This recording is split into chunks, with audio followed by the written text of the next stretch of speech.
So we are also learning about how Israelis are actually investing now in firepower in response to those deadly Palestinian attacks on civilians. Many citizens are now taking safety into their own hands and arming themselves. Katie Pavlich is news editor of townhall.com and a Fox News contributor. Katie, great to have you back on The Real Story. So what do you know about this growing trend of Israelis with these lone wolf type of knife-wielding attacks that they are now arming themselves with firepower?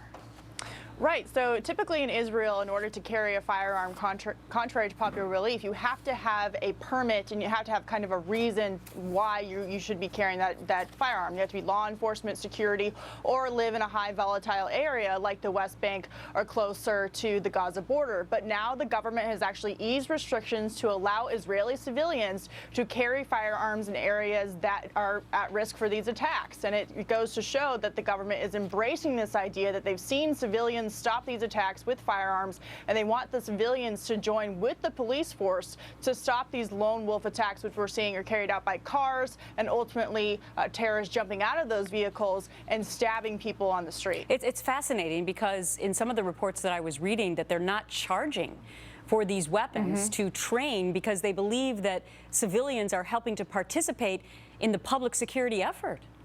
Right. So there's a gun shop / ammunition shop owner in Tel Aviv who's seen his demand for ammunition go up by 4 times, he says. And he says that he's not going to charge people for training because he believes he's doing a public service in order for people to get trained as civilians to stop these attacks. And Gretchen, the ultimate question is, you know, we've heard a lot from the FBI and from law enforcement sources in the United States saying, look, be on the lookout for these lone wolf attacks that could happen in America.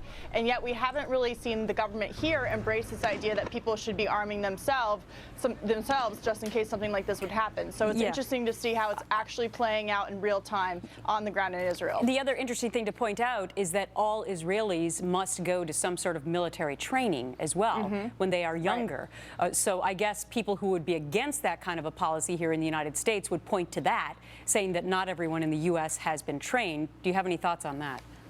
I think a lot of people are taking the lone wolf terrorism threat seriously. When you ask people why they want to own firearms, they say it's self-defense, and you add in a lone wolf terror attack component on top of it, and they go through the training because they want to make sure that if something were to happen, that they're prepared for it. And so it's really interesting to see the government in Israel embracing this idea that although they have strict requirements for carrying firearms in that country, they're now embracing the fact that civilians have stopped these knife attacks and that they want more civilians on the streets who are trained to stop them should they occur.